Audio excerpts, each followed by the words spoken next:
In 1950, the Skoda Sport made headlines by qualifying for the legendary Le Mans 24-hour race.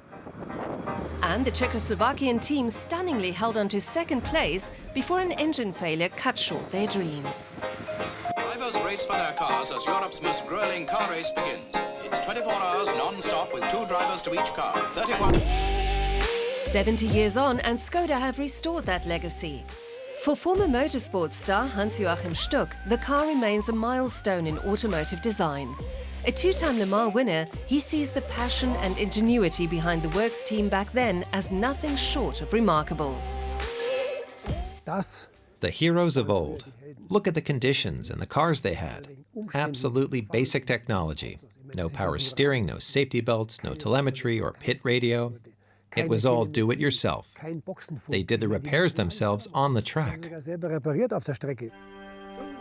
After the Second World War, both Eastern and Western Europe struggled economically. And then there was the Cold War. The fact that a team from communist Czechoslovakia was even able to compete in a race in the capitalist West was sensational. It was a do-or-die decision for Skoda. We emerged from behind the Iron Curtain to come to Le Mans, and one of the biggest races on the planet. On the other hand, it was a pioneering era, and they did amazing work. The Skoda 1101-1102, better known as the Tudor, was launched in 1949. The suspension was the same, but the 2-seater racer now came with an aluminium body and a significant loss in weight. The race edition now weighed 700 kilos, including spare parts and tools. And the long, fast bends of Le Mans make any weight advantage crucial. So that let the car hug the curves. And that long-lost speedster was rediscovered by Skoda engineer MICHAL VELEBNY.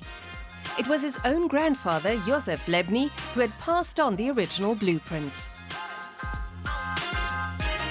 When I found the car, it was unfortunately not in running condition, so we decided to bring the car back, how it looks like in the time of glory, when it had its factory colors, international colors of Czechoslovakia in that time, so in the condition when it started in 24 hours Le Mans race.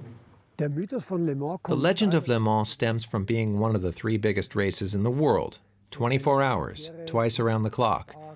And every big driver needs to have won at least Le Mans, the Indy 500, or the Monaco Grand Prix, but especially Le Mans.